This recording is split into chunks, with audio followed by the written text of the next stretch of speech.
humanitarian situation at that time because of violence and because of restrictions on access, and a range of humanitarian organizations came to the country to provide assistance, and there was a request to deploy an OCHA mission to coordinate the work of all these group of agencies. So, in a nutshell, we don't provide any assistance directly to people in need in the Palestinian territory, but we coordinate the work of around 12 UN agencies that provide assistance, about 80 international NGOs, and a range of national NGOs that are all involved in the provision of humanitarian assistance. Now, one of the core activities that we do is to prepare every year a document that we call it a humanitarian response plan. That it contains an analysis of what is the situation, what will be the strategy that we will implement in order to address the humanitarian needs of the population, and also request and appeal for members of the United States to finance the implementation of this program. So we submit every year this document to the member state, and we request their support in funding. Basically, as part of this process of analyzing the needs, we try to reduce the number of areas and populations that are neglected. So we try to point out where humanitarian need exists. We try to avoid the duplication between different agencies in the provision of assistance. We support in the implementation of the different interventions with information management, talking to the Palestinian and to the Israeli authorities in order to ensure that there is access to the organization, and many other activities. Also, we do advocacy. So we try to reach as many people as we can, like decision makers, politicians, but also civil society around the world, in order to raise awareness about what are the problems that are generating humanitarian need. This is also within our mandate. Now, our geographical mandate, as I mentioned before, is what we call the occupied Palestinian territory. That it's composed of two geographical areas that are not territorially connected. That is the West Bank here and the Gaza Strip. We are somewhere here in Bethlehem. We are talking together about the population of about 5 million Palestinians, 2 million in the Gaza Strip, and about 3 million in the West Bank, including East Jerusalem.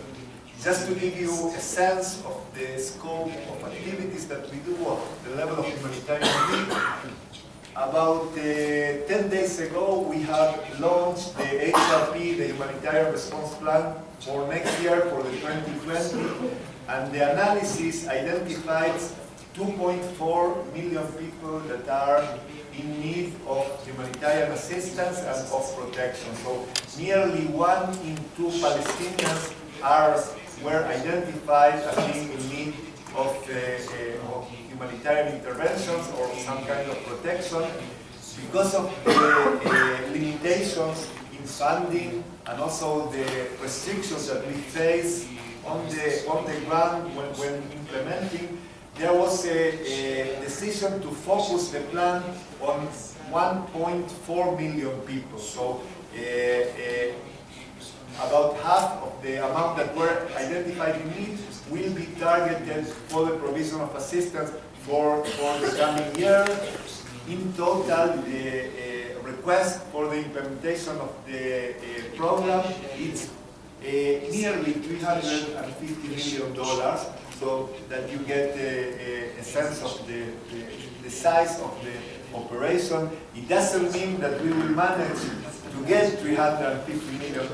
This is what we are asking This year, for example, in 2019, we requested a similar amount. We managed to raise about 60% of this amount. So of those that we are targeting, 1.4 million people, we will most sure we will not be able to reach everybody because of the limitations and the limited funding that we are receiving.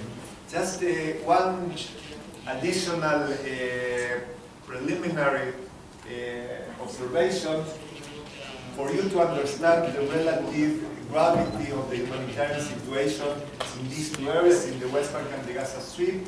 About 75% of the $350 million that we have requested are for interventions that are directed to the Gaza Strip, and around 25% for different programs in the West Bank. We will go now in a bit of detail about what are the problems in each of these areas. Now, if you ask me to summarize in essence what we do, we try to bring together all the humanitarian partners that I mentioned before, UN and NGOs, and try to generate a common understanding of what's the problem that we are dealing with here, what are we going to do collectively about this problem, and how. These are the basic three questions that we help to generate a shared understanding among the partners. I will talk today about the first of these questions. It means what are the problems that we are dealing, what are the causes or the drivers of humanitarian need. However, as far as you want, I will be able to answer.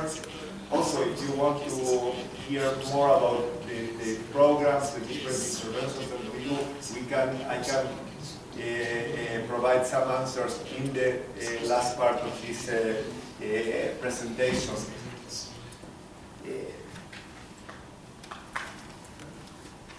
I will stop just for a minute here. I don't know if before I go into what's the humanitarian situation in the Gaza Strip, that I will separate into Gaza and West Bank because the issues are different. But is there any question now about OCHA, about what we do, that you would like to ask me now? Otherwise, we can leave other questions towards the last part. Yeah.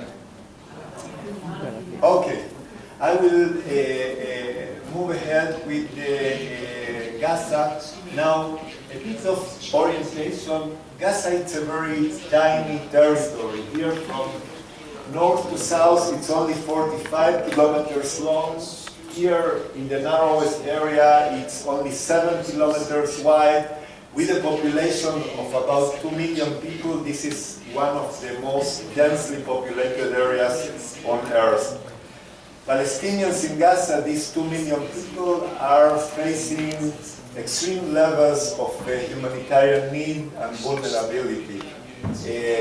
I will give a bit of more details afterwards, but just to start understanding, about 62% of the population, they are food insecure, not because there is no food there is no economic access to food. The rate of unemployment is 47% in the third quarter of this year. If you look at youth unemployment, it's over 60%. About 1 million people in the Gaza Strip are dependent on food assistance that is provided primarily by the UN. Electricity, people receive 12 hours of electricity a day, and this is a huge improvement that was achieved this year because of funding that was provided by the government of Qatar. Prior to that, people were receiving between 4 and 6 hours of electricity a day, so this was something that has a pervasive impact on the provision of services. Water, people get water on their homes, but the water is not potable, it's brackish, so people need to go and buy very expensive desalinated waters, and so on and so forth. Now, looking retrospectively into the past decade, if if you ask me what are the reasons for these levels of vulnerability, I can point out three main factors. They have not created the problems by themselves, but they have certainly exacerbated the level of humanitarian need. The first factor is the Israeli blockade on Gaza that was imposed since 2007, following the takeover of Gaza by Hamas. I will elaborate a bit on that. There have been changes and easings on the blockade, but it remains in place. The second factor is the internal Palestinian divide between the two factions that have one Hamas that is controlling Gaza and the other one that is controlling the some parts of the West Bank. I will elaborate a bit on that. And the third factor is the recurrent outbreak of hostilities, with every round of violence being more deadliest and more devastating than the previous one. Now, Palestinians in Gaza have one advantage, I would say, over their counterparts in the West Bank, that is access to the sea. However, most of the areas that they should have access for fishing activities have been blocked for most of the time during the past decade. Fishermen could access mostly, it is changing all the time, but only 6 nautical miles out of the 20 that were given access during the agreements that they made with Israel in the 90s. Earlier this year, Israel expanded the fishing area in the southern part up to 15 nautical miles. So this was a significant improvement in the livelihood of fishermen. However, this area has been closed and open intermittently in response to the shooting of rockets by Palestinian factions into Israel. Every time that that happens, then the Israeli army reduced back again the fishing area to 6 miles or to 3 miles, or puts a total naval closure. So the improvements on the income and on the livelihoods of the fishermen, it existed, so it was something that it was an improvement, but it was relatively limited because it was very unstable. Gaza is surrounded by a fence on 3 sides. In part it's a wall. You can see that here. There are a number of crossings on the land, but movement to them is very limited. There are 2 crossings for people, for passengers. One in the north that it's called Erez, and this is the most important because it's in theory, the connection between Gaza and the other part of the Palestinian territory that is the West Bank. Basically, the system that is in place, that is being implemented by the Israeli authorities, it's that only people that belong to certain categories, they would be eligible for an exit permit if they pass the security check.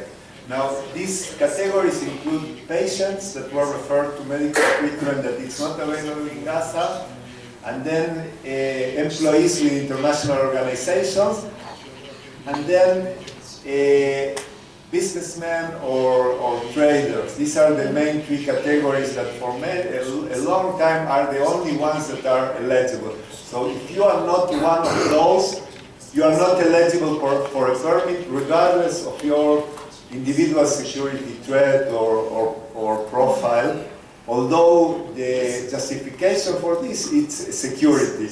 But there was a case, just to give you an illustration, a couple of years ago, of 4 women in Gaza that they applied for an exit permit to reach a university in the West Bank to finish their master's degree.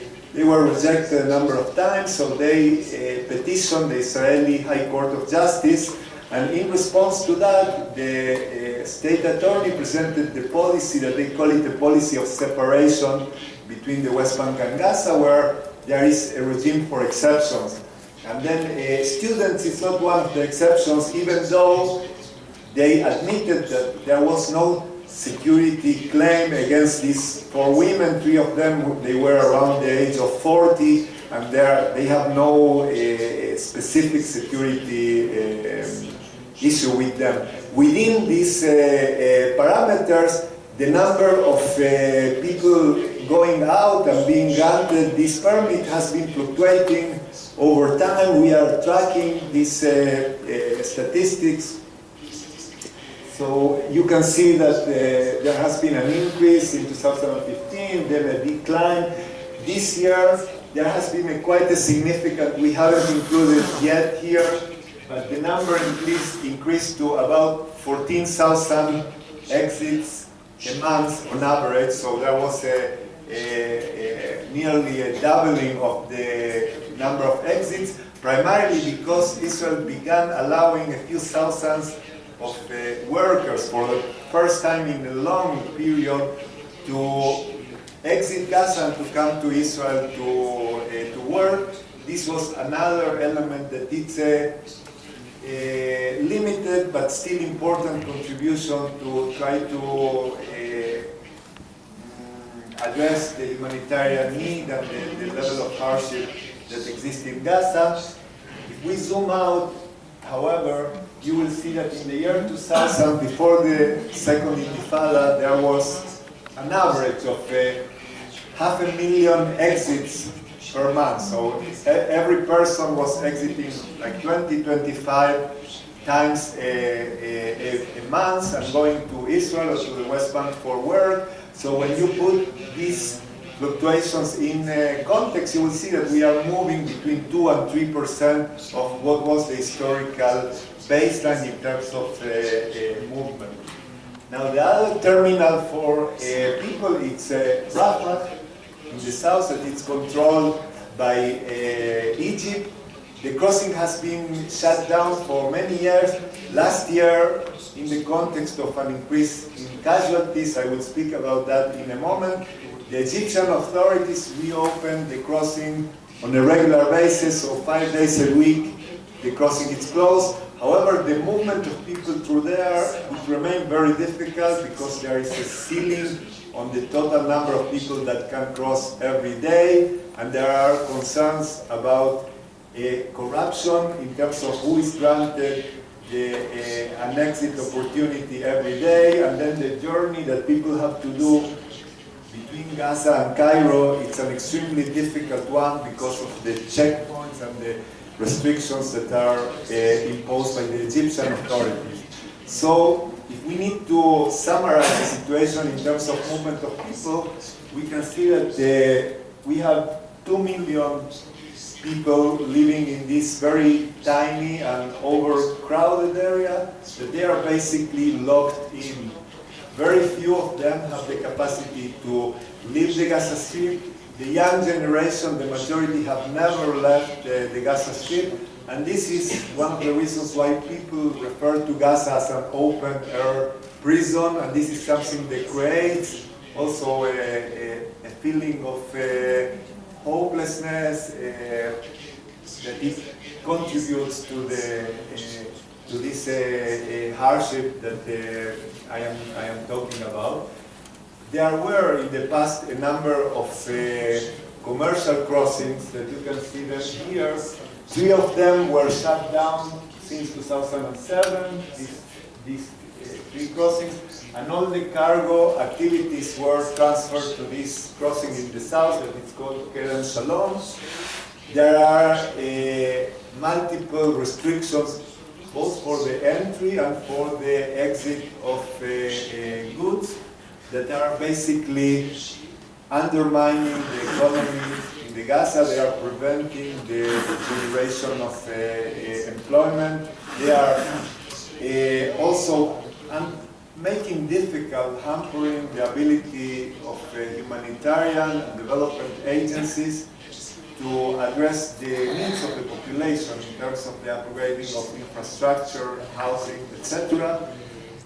One of the key elements is a list that was put in place by the Israeli authorities of what they call dual-use items. And it means goods that can be used not only for civilian purposes, but also for military purposes. Now, the problem with this list is that it's extremely expansive and includes items that are not considered dual-use items in any other place in the world, such as construction materials, pipes, machinery, equipment, electronics, almost everything. It's a dual-use items. It's not that it's impossible to bring in these items in Gaza, but it's very, very difficult. So there was an analysis that was done by the World Bank recently about what's the impact of these restrictions on import. They reached a conclusion that Gaza could, the GDP could increase by 11% in the next 5 years if these restrictions were lifted. There is a mechanism that the UN has helped in implementing and putting in place to allow the entry of these items in order to address the most basic needs of the population, particularly after the 2014 war. There were 100,000 people that were displaced, that they lost their homes. There was a need to bring in cement and gravel and metal bars in order to reconstruct homes. So this system has been put in place, and these materials, they are entering Gaza. They take longer, it's more expensive, but they are entering, and they have allowed the reconstruction of most of the houses that were destroyed during the war. However, when it comes to the economy, it's very difficult for a business that needs to be competitive to function when they cannot bring in the materials and the needs that are necessary in order to produce what they need to produce. The second element that I refer at the beginning, maybe one additional point. Nobody denies that Israel has legitimate security concerns. There is rocket fire, there have been attempts to infiltrate into Israel to carry out attacks. This is something that it's very well acknowledged by at least by the UN. The concern is that the restrictions that are imposed are sweeping restrictions. They are not enough taking into account the needs of the majority of the population. So our call, and it has been continuous for the last 12 or 13 years, it's for Israel to ease the blockade, to lift the restriction, while taking into account the security needs. You know, if people want to visit a family member in the West Bank, or they want to travel there in order to go to university, exactly, Israel has the right to check the people to ensure that they will not carry arms, that they will not carry out any violent activity, but to allow. But this is not the case today. Students, for example, or family visits are not allowed regardless of the security threat of the individuals.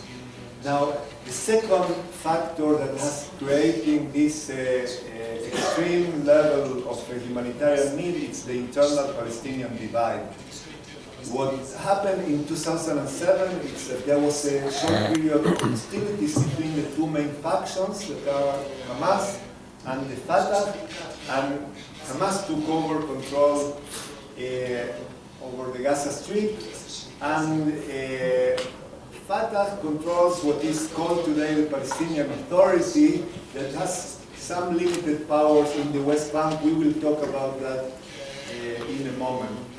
But the situation that was generated is that the Palestinian Authority that sits in Ramallah, it's the only one that is recognized internationally as the legitimate representative of the Palestinian people, as they got the recognition as a state. They are called the State of Palestine, and they have access to financial support by many member states of the UN and international bodies. And they present themselves as also the government for the people that are living in the Gaza Strip. However, what we have seen during all these years is that they are using this financial capacity in order to exert pressure on Hamas that it abides by its authority, to respect the power of this government. And the population in Gaza, they are the ones that are paying the price for these pressures. There are multiple examples, and we will not go through all of them, but they have drastically reduced the salaries, for example, of public employees. So they are getting, for the last 3 years, part of them are getting only half of their salary. Some of them are not being paid because they are being accused of not being loyal to the government in Ramallah. In the past, they have reduced the funding for electricity, so suddenly people start receiving only 4 or 5 hours of electricity a day. As I mentioned before, now the situation is better because the government of Qatar is providing funding for electricity, but the impact of these internal disputes, it's pervasive. It goes through every area of life, and in fact, it exacerbates the impact of the Israeli blockade. So people are suffering both from the restrictions that Israel imposed, but also from the fighting between these political parties. There were several attempts and even agreements that were reached about the reconciliation. The last one was 2 years ago, when there was a government that was formed of national consensus. Everything looked very beautiful on the paper. However, when it comes to the reality on the ground, they didn't manage to solve the disputes. Hamas is still controlling Gaza, and the Palestinian Authority is still regulating the funding that they provide to Gaza according to political criteria. Now, sorry. Yes. Okay. Sorry, I will try to speak a bit slower.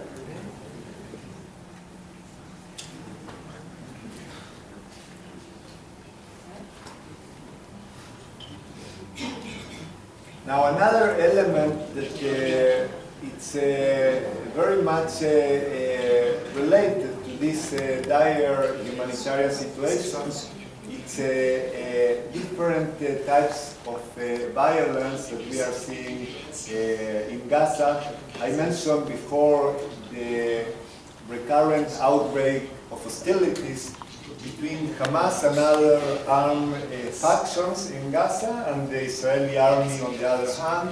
In the last 10 years, we had already 3 full escalations in hostilities. The last one in 2014 was the worst of all. There were more than 1,500 civilians that were killed during these hostilities. About more than 500 of them were